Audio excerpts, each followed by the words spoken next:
Hello dear student, BPSC एईडीओ और 72 BPSC PT के लिए 71st बीपीएससी पीटी क्वेश्चन पर आधारित पॉलिटी का टेस्ट नंबर 6 में आप सबका स्वागत है, जिसमें हम सब आज क्वेश्चन नंबर 101 से लेकर के 120 तक डिस्कस करेंगे।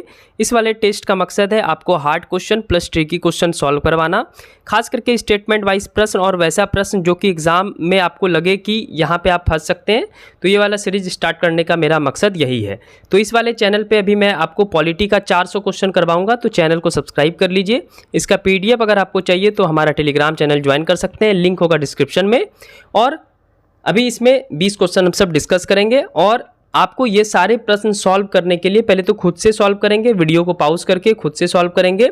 और सॉल्व नहीं होता है तो आप सब अच्छे ढंग से पॉलिटी पढ़ें, क्योंकि बीपीएससी एईडीओ में आसान प्रश्न नहीं आने वाला है। आसान प्रश्न की संख्या रहेगी 20 से 30, लेकिन ज़्यादातर क्वेश्चन 75 क्वेश्चन मान के चलिए कि आपको अच्छे लेवल का मिलेगा, क्योंकि एक एग्ज़ाम है और बीपीएससी जिस प्रकार से 2025 में एग्ज़ाम ली है उसके अनुसार मुझे लगता है कि ये सबसे टफेस्ट बैटल होगा और बहुत ही अच्छा प्रश्न सेट होगा। इसलिए मैं आपको अच्छे ढंग से पॉलिटी करवा रहा हूँ। चैनल पे नए हैं तो सब्सक्राइब कर लीजिएगा और एक लाइक कर लीजिएगा। आगे फर्स्ट क्वेश्चन है यानी 101, निम्नलिखित कथनों में से कौन सही है। पहला स्टेटमेंट है उच्चतम न्यायालय में कुल न्यायाधीश की संख्या 34 होती है।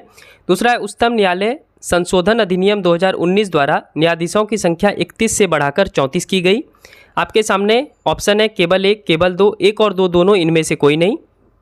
तो पहले खुद से हमेशा सॉल्व करना है आपको, उसके बाद मैं 5-6 सेकंड में आंसर आपको बता ही देता हूँ, ठीक है। लेकिन पहले खुद से प्रयास करें, खुद से प्रयास करेंगे तो बेहतर होगा। तो 101 का सही आंसर हो जाएगा आपका सी नंबर। दोनों के दोनों स्टेटमेंट बिल्कुल सही है। तो उच्चतम न्यायालय में कुल न्यायाधीश की संख्या 34 होती है, मुख्य न्यायाधीश मिला करके। और ये उच्चतम न्यायालय में संशोधन अधिनियम 2019 द्वारा न्यायाधीश की संख्या 31 से बढ़ाकर 34 की गई। क्वेश्चन नंबर 102, किसी उच्चतम न्यायालय में न्यायाधीश बनने के लिए क्या अर्हताएं होनी चाहिए, यानी क्या एलिजिबिलिटी होनी चाहिए, यह आपको इसमें बताना है। पहला है भारत का नागरिक होना चाहिए। दूसरा है किसी उच्च न्यायालय या लगातार एक से अधिक उच्च न्यायालय में 5 वर्षों तक न्यायाधीश रहा हो। तीसरा है किसी उच्च न्यायालय यानी हाई कोर्ट या लगातार एक से अधिक उच्च न्यायालय में अधिवक्ता यानी वकील के रूप में 10 वर्षों का अनुभव होना चाहिए। चौथा स्टेटमेंट है उच्चतम न्यायालय में न्यायाधीश के लिए संविधान द्वारा 21 वर्ष आयु निर्धारित की गई है कम से कम, ठीक है। तो ये 4 के 4 स्टेटमेंट में आपको बताना है कौन सी स्टेटमेंट सही है। खुद से पहले सोचिए, दिमाग लगाइए, आंसर दीजिए। स्टैंडर्ड मेंटेन है क्वेश्चन का, और नीचे कमेंट सेक्शन में जरूर बताइए कि क्वेश्चन का लेवल कैसा है और आपको कैसा लग रहा है टेस्ट देने में। तो 102 का सही आंसर हो जाएगा आपका बी नंबर, केवल 1, 2 और 3, यानी चौथा स्टेटमेंट बिल्कुल गलत है। उच्चतम न्यायालय में न्यायाधीश के लिए कोई भी आयु निर्धारित नहीं की गई है, एकदम याद रखेंगे। आगे बढ़ते क्वेश्चन नंबर 103, उच्चतम न्यायालय के न्यायाधीश को हटाने की प्रक्रिया के संबंध में कौन सा कथन सही है। पहला स्टेटमेंट है यह प्रक्रिया न्यायाधीश जांच अधिनियम 1968 द्वारा शासित की जाती है। दूसरा है केवल संसद की सिफारिश पर राष्ट्रपति के आदेश से हटाया जा सकता है। तीसरा स्टेटमेंट है पद से हटाने के लिए 100 सदस्य लोकसभा के मामले में तथा 100 सदस्य राज्यसभा के मामले में हस्ताक्षर होनी चाहिए, यानी कौन कौन पद से हटाना चाहता है उस सांसद का हस्ताक्षर होना चाहिए और कम से कम कितने लोग रहने चाहिए। स्टेटमेंट कहता है कि लोकसभा में 100 सदस्य और राज्यसभा में भी 100 सदस्य। चौथा स्टेटमेंट है संसद के प्रत्येक सदन में साधारण बहुमत द्वारा हटाया जा सकता है।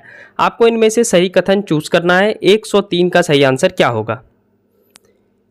तो 103 का जो सही आंसर हो जाएगा वो हो जाएगा डी नंबर, केवल 1 और 2, यानी पहला स्टेटमेंट और दूसरा स्टेटमेंट बिल्कुल सही है, लेकिन तीसरा और चौथा स्टेटमेंट गलत है। आइए इसको सही रूप से हम सब पहचानते हैं। तो तीसरा स्टेटमेंट है पद से हटाने के लिए 100 सदस्य लोकसभा के मामले में, ये बिल्कुल करेक्ट है, लेकिन 100 सदस्य राज्यसभा के मामले में हस्ताक्षर होनी चाहिए, ये गलत है। राज्यसभा के मामले में 50 सदस्यों का हस्ताक्षर होना चाहिए अगर उच्चतम न्यायालय के न्यायाधीश को उसके पद से हटाना है। और संसद के प्रत्येक सदन में साधारण बहुमत द्वारा नहीं हटाया जा सकता है। उच्चतम न्यायालय के न्यायाधीश को हटाने के लिए विशेष बहुमत की आवश्यकता होती है। विशेष बहुमत का मतलब होता है 2/3, ठीक है। जितने भी सदस्य हैं 2/3, हाँ ना में जो भी होगा उसको विशेष बहुमत बोलते हैं। तो तीसरा और चौथा स्टेटमेंट गलत है और पहला और दूसरा स्टेटमेंट सही है। इस प्रकार 103 का सही आंसर हो जाएगा डी नंबर, केवल 1 और 2। तो मैं इसको एक्सप्लेनेशन भी कर देता हूँ, इसलिए इंपॉर्टेंट हो जाता है। आगे क्वेश्चन नंबर 104, लोक लेखा समिति के संबंध में सही कथन चुने। पहला स्टेटमेंट है इसे भारत शासन अधिनियम 1919 के तहत पहली बार 1921 में गठित की गई। दूसरा, इसके सदस्यों की संख्या 22 होती है, जिसमें 15 सदस्य लोकसभा से और 7 सदस्य राज्यसभा से लिया जाता है। तीसरा है, लोक लेखा समिति के अध्यक्ष कैबिनेट मिनिस्टर में से कोई एक होता है। आपको इनमें से सही कथन चूज करना है और ये भी बहुत ही महत्वपूर्ण क्वेश्चन की श्रेणी में रखा गया है। तो 104 का जो आंसर हो जाएगा वो हो जाएगा डी नंबर। केवल 1 और 2 सही है, यानी स्टेटमेंट नंबर 3 जो है ये गलत है। अध्यक्ष कैबिनेट मिनिस्टर में से कोई एक नहीं होता है, बल्कि अध्यक्ष विपक्ष में से कोई एक होता है। याद रखेंगे, विपक्ष में से कोई एक होता है। क्वेश्चन नंबर 105, निम्नलिखित में सबसे बड़ी समिति कौन सी है? ए है प्राक्कलन समिति, बी है लोक लेखा समिति, सी है सरकारी उपक्रमों संबंधी समिति और डी है विभागीय स्थायी समिति। तो इनमें से कौन सा सबसे बड़ा समिति है ये आपको बताना है। तो 105 का सही आंसर हो जाएगा ए नंबर, प्राक्कलन समिति। तो प्राक्कलन समिति में टोटल सदस्यों की संख्या 30 होती है और 30 के 30 सदस्य लोकसभा से होते हैं। बी नंबर है लोक लेखा समिति, इसमें टोटल सदस्यों की संख्या 22 होती है, जिसमें 15 लोकसभा से और 7 राज्यसभा से होते हैं। सी है सरकारी उपक्रमों संबंधी समिति, इसमें भी टोटल सदस्यों की संख्या 22 होती है, जिसमें 15 लोकसभा से और 7 राज्यसभा से आता है। और डी नंबर है विभागीय स्थायी समिति, इसमें सदस्यों की संख्या 24 होती है, 16 लोकसभा से आते हैं और 8 राज्यसभा से। इस प्रकार 105 का आंसर हो जाएगा ए नंबर, प्राक्कलन समिति। जो एक्स्ट्रा इन्फॉर्मेशन देते हैं उसको आप सब नोट डाउन जरूर कर लिया कीजिए, ठीक है। आगे बढ़ते हैं 106 नंबर में। क्वेश्चन नंबर 106, भारत के नियंत्रण एवं महालेखा परीक्षक के संबंध में सही कथन नहीं है चुने। मतलब कौन सा कथन सही नहीं है वो आपको चूज करना है। पहला स्टेटमेंट, इसका संबंध अनुच्छेद 148 से है। तीसरा, यह एक बहुसदस्य निकाय है। सी है, इसकी नियुक्ति राष्ट्रपति द्वारा हस्ताक्षर एवं मोहर लगे अधिपत्र द्वारा होता है। चौथा, इसे लोक निधि का संरक्षक कहा जाता है। इनमें आपको चूज करना है कि भारत के नियंत्रक एवं महालेखा परीक्षक के संबंध में कौन सा कथन सही नहीं है, ये आपको बताना है। तो 106 का आंसर हो जाएगा आपका डी नंबर, केवल 2, यानी केवल 2 स्टेटमेंट गलत है। यह एक बहुसदस्य निकाय है, ऐसा गलत है, क्योंकि ये एकल निकाय है, ठीक है। इसमें एक ही आदमी रहता है जो कि भारत के नियंत्रक एवं महालेखा परीक्षक हैं। लेकिन अगर भारतीय निर्वाचन आयोग के संबंध में अगर बात करेंगे तो वो बहुनिकाय है, क्योंकि उसमें एक अध्यक्ष और 2 उपाध्यक्ष भी होता है। ज्ञानेश कुमार अध्यक्ष हैं और उसके साथ 2 उपाध्यक्ष भी हैं। यहाँ आंसर हो जाएगा डी नंबर, 106 का आंसर हो जाएगा केवल 2, क्योंकि यह एक बहुसदस्य निकाय नहीं है, बल्कि यह एकल निकाय है, ठीक है। तो इस टाइप के भी स्टेटमेंट वाइज क्वेश्चन पूछे जा सकते हैं। एकदम डीप नॉलेज रखेंगे तो फिर आप ये सब सॉल्व कर लेंगे क्वेश्चन। आगे बढ़ते हैं। आगे बढ़ने से पहले अगर आपको हमारा टेस्ट सीरीज ज्वाइन करना है तो आप टेस्ट सीरीज ज्वाइन कर सकते हैं, जिसमें आप BSSC CGL 4 के लिए फुल लेंथ टेस्ट की भी व्यवस्था कर दी गई है हमारे पेड बैच में। पेड बैच का मैं कभी भी ज़्यादा कॉस्ट नहीं रखा हूँ, 200 कॉस्ट है। नीचे व्हाट्सअप नंबर है, उस पर आप बात कर सकते हैं। BPSC AEDO में जैसा स्टेटमेंट वाइज क्वेश्चन मैं करवा रहा हूँ ऐसा क्वेश्चन मिलेगा। NCERT का सारा क्वेश्चन मिलेगा, आप देख ही सकते हैं स्क्रीन पे। इसके अलावा वीक में आपको 4 दिन 50 क्वेश्चन मिलेगा GK GS का, जिसमें 20 स्टेटमेंट वाइज और 30 सबसे अति महत्वपूर्ण क्वेश्चन दिया जाएगा। NCERT आपको क्लास 8 क्लास 7 से लेकर के 10 तक साइंस का, उसके बाद आपको ज्योग्राफी का 6 से 12 तक। इसके अलावा जितने भी GK GS के सब्जेक्ट हैं उसका चैप्टर वाइज MCQ, जैसे अगर हम कोशिका पढ़ रहे हैं, सेल पढ़ रहे हैं, तो उसका सबसे महत्वपूर्ण MCQ आपको दिया जाएगा और करंट अफेयर्स का आपको मंथली PDF दिया जाएगा। सारा चीज़ PDF में रहेगा, PDF फॉर्मेट में, और आप हिंदी भाषा में रहेगा, तो इसका आप लाभ उठा सकते हैं। चलिए वापस से आते हैं हम सब टेस्ट पे। Question number 107, question number 107, Bharat के नियंत्रक एवं महालेखा परीक्षक के संबंध में सही कथन चुने। इस बार सही कथन चूज करने बोल रहा है। पहला स्टेटमेंट है, इनका वेतन एवं सेवा शर्त संसद द्वारा निर्धारित की जाती है। दूसरा है, भारत सरकार या राज्य सरकार में आगे या पुनः पात्र के लिए सक्षम है। तीसरा है, कार्यकाल 6 वर्ष या 65 वर्ष की आयु, जो भी पहले तक हो जाए वहाँ तक इनका कार्यकाल होता है, उसके बाद इनका रिटायरमेंट हो जाता है। आपको इनमें से सही कथन चूज करना है। 107 का सही कथन क्या होगा? तो 107 का सही आंसर हो जाएगा ए नंबर, केवल 1 और 3 राइट है, यानी दूसरा स्टेटमेंट गलत है। भारत सरकार या राज्य सरकार के आगे या पुनः पात्र के लिए सक्षम नहीं होता है, यानी ये एक ही बार बन सकते हैं, एक ही बार अपने पद पे चुना सकते हैं, बार बार ये पद पे चुनाया जा नहीं सकता है, ठीक है। तो भारत सरकार या राज्य सरकार के आगे के लिए या पुनः पात्र के लिए सक्षम नहीं होंगे, ये अपने पद पर एक ही बार बने रहते हैं, तो दूसरा गलत हो जाएगा और ए नंबर आंसर हो जाएगा 1 और 3। क्वेश्चन नंबर 108, निम्नलिखित में से कौन सा लेखा परीक्षा रिपोर्ट नियंत्रण एवं महालेखा परीक्षक यानी कैग द्वारा राष्ट्रपति को नहीं सौंपा जाता है।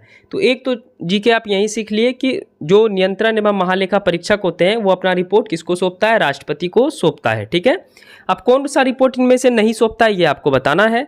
ए है विनियोग लेखाओं पर लेखा परीक्षा रिपोर्ट, बी है वित्त लेखाओं पर लेखा परीक्षा रिपोर्ट, सी है सार्वजनिक उपकरणों पर लेखा परीक्षा रिपोर्ट और डी है हेल्थ उपकरणों पर लेखा परीक्षा रिपोर्ट। आपको इनमें से बताना है कि कौन सा रिपोर्ट कैग द्वारा राष्ट्रपति को नहीं सौंपा जाता है। तो 108 का आंसर हो जाएगा डी नंबर, हेल्थ उपकरण पर लेखा परीक्षा रिपोर्ट ये नहीं सौंपा जाता है। आगे बढ़ते हैं। क्वेश्चन नंबर 109, नियंत्रक एवं महालेखा परीक्षक के संबंध में निम्नलिखित कथनों पर विचार करें और सही चुनें। पहला स्टेटमेंट है संसद की ओर से व्यय की लेखा परीक्षा करते हैं। दूसरा, यह केवल संसद के प्रति उत्तरदायी है। ठीक है, ए है ऑप्शन केवल एक, बी है केवल दो और सी है एक और दो दोनों और डी है इनमें से कोई नहीं। तो इंटरेस्टिंग क्वेश्चन है, सॉल्व आउट पहले आप सब करेंगे। तो 109 का आंसर हो जाएगा सी नंबर, एक और दो दोनों, यानी दोनों के दोनों स्टेटमेंट बिल्कुल सही है। नियंत्रक एवं महालेखा परीक्षक का काम जो है यह संसद की ओर से व्यय का लेखा परीक्षा करता है, अकाउंटेंट का काम करता है, ऐसा समझ ले। दूसरा, यह केवल संसद के प्रति ही उत्तरदायी होता है। दोनों के दोनों स्टेटमेंट बिल्कुल सही है। क्वेश्चन नंबर 110, राज्य का महाधिवक्ता के संबंध में निम्नलिखित कथनों में से कौन सा सही है। पहला स्टेटमेंट है इसकी नियुक्ति राष्ट्रपति के द्वारा की जाती है। दूसरा, इसका संबंध अनुच्छेद 165 के भाग 6 से है। तीसरा, राज्य का सर्वोच्च विधि अधिकारी होता है। बहुत ही इंपॉर्टेंट क्वेश्चन है ये, और ऐसा ट्रिकी क्वेश्चन मैं इसलिए डाल रहा हूँ। अभी मैं आपको बताऊंगा आप सब कहाँ पे इस वाले क्वेश्चन में गलत करेंगे। तो 110 का फिलहाल आंसर हो जाएगा आपका बी नंबर, केवल 2 और 3। बहुत सारे बच्चे को लगा होगा ये डी नंबर आंसर होगा, 1, 2 और 3, क्योंकि वो देखे होंगे कि अच्छा महाधिवक्ता है, कुछ बड़ा शब्द देखे तो राष्ट्रपति के द्वारा नियुक्त किया जाता है। नहीं, ऐसा बात नहीं है, स्टेटमेंट एक गलत है, 2 और 3 सही है। राज्य का जो भी महाधिवक्ता है उनकी नियुक्ति राज्यपाल के द्वारा की जाती है, इसलिए आप सब एकदम ध्यानपूर्वक पढ़ेंगे। तो इसकी नियुक्ति राज्यपाल के द्वारा की जाती है, ये सही स्टेटमेंट होता। तो स्टेटमेंट नंबर 1 गलत है और बी नंबर सही है, केवल 2 और 3, आंसर हो जाएगा बी नंबर। क्वेश्चन नंबर 111, न्यायालय की अवमानना से संबंधित कथनों पर विचार करें और सही चुनें। पहला स्टेटमेंट है न्यायालय की अवमानना अधिनियम 1971 में आया। दूसरा, इसमें अवमानना के लिए जांच और दंड के संबंध में प्रक्रिया की रूपरेखा निर्धारित की गई है। तीसरा है HN सान्याल समिति द्वारा इसकी सिफारिश की गई थी। आपके सामने ऑप्शन दिख रहा होगा। तो न्यायालय की अवमानना से संबंधित कथनों पर विचार करें। ये जितने भी आप टर्म सुन रहे हैं ये सब मैं पॉलिटी की क्लास में आपको करवाऊंगा। मैं जल्द ही शुरू करने वाला हूँ पॉलिटी का क्लास, ठीक है। तो उसके बाद मैं एक एक करके आपको कंप्लीट करवाऊंगा। और थोड़ा साइंस एंड टेक पे भी काम हो रहा है तो उस पर भी आपको वीडियोस जल्द देखने को मिलेंगे। फिलहाल 111 का आंसर हो जाएगा बी नंबर, 1, 2 और 3 तीनों स्टेटमेंट सही है। क्वेश्चन नंबर 112, उच्च न्यायालय के न्यायाधीश की वेतन संबंधी तथ्यों पर विचार करें और सही चुनें। पहला, उच्च न्यायालय के न्यायाधीश का वेतन राज्य की संचित निधि पर आधारित है। दूसरा, उच्च न्यायालय के न्यायाधीश का पेंशन, याद कीजिएगा वेतन अलग होता है, पेंशन अलग होता है। पेंशन रिटायरमेंट के बाद मिलता है, तो उच्च न्यायालय के न्यायाधीश का पेंशन भारत की संचित निधि पर आधारित होती है। तीसरा है वित्तीय आपातकाल के दौरान इनकी नियुक्ति के बाद इनका वेतन कम नहीं हो सकता है। आपको इनमें से सही कथन चूज करना है, तो जल्द से अपने कॉपी में नोट डाउन करें। फिलहाल 112 का आंसर हो जाएगा आपका ए नंबर, केवल 1 और 2, यानी 1 और 2 स्टेटमेंट बिल्कुल सही है। तीसरा स्टेटमेंट क्या बोल रहा है, वित्तीय आपातकाल के दौरान इनकी नियुक्ति के बाद इनका वेतन कम नहीं हो सकता है। तो वित्तीय आपातकाल लगता है भारत में अनुच्छेद 360, आज तक वित्तीय आपातकाल नहीं लगा है, और बाई चांस अगर वित्तीय आपातकाल लगेगा तो इनका वेतन कम किया जा सकता है। इसलिए स्टेटमेंट नंबर 3 गलत है, ए नंबर राइट आंसर होगा। जब पंचायत को 73वां संविधान संशोधन 1992 के तहत संवैधानिक दर्जा दिया गया तो उसके बाद कुछ पंचायत से रिलेटेड काम किया, ठीक है। तो इससे संबंधित समिति में आपको मैच करना है। पहला है पंचायती राज संस्थाओं को शक्ति और कार्य के हस्तांतरण के बारे में कार्यबल। दूसरा है जमीनी स्तर परियोजना के बारे में विशेष बल 2005 में। तीसरा है जिला योजना हेतु मैनुअल तैयार करने हेतु कार्यबल, तो 2008 में। चौथा है सार्वजनिक वस्तु और सेवाओं की कुशल प्रौद्योगिकी के लिए पंचायत का लाभ उठाने संबंधी विशेष समिति। ये सब समिति किससे जुड़ा हुआ है ये आपको चूज करना है, नीचे दिए गए ऑप्शन से मैच करना है।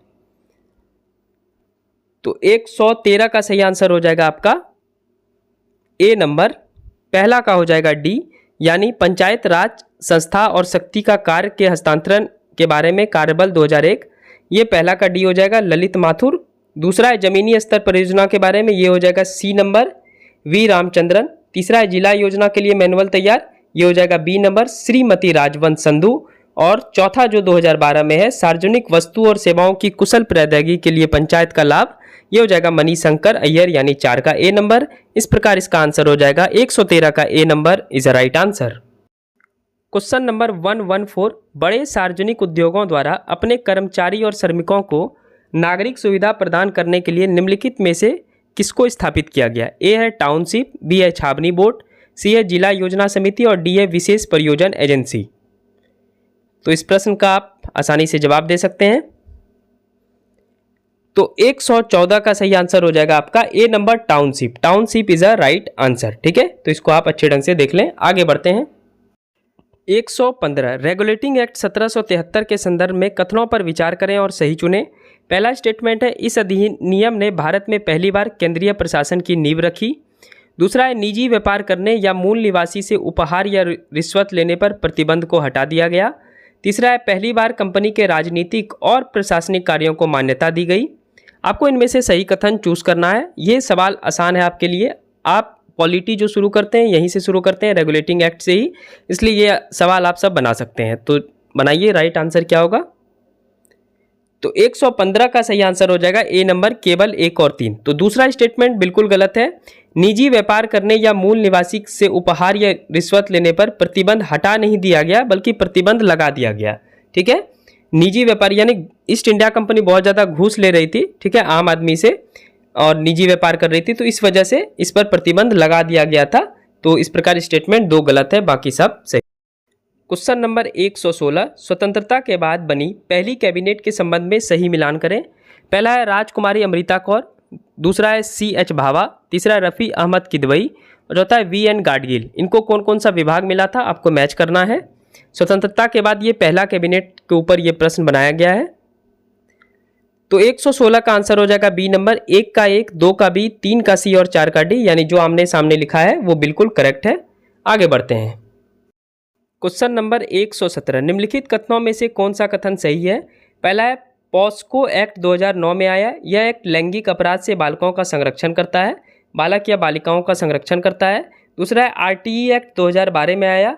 इस एक्ट के साथ निःशुल्क और अनिवार्य बाल शिक्षा का अधिकार दिया गया। आपको इनमें से बताना है कौन सा कथन सही है।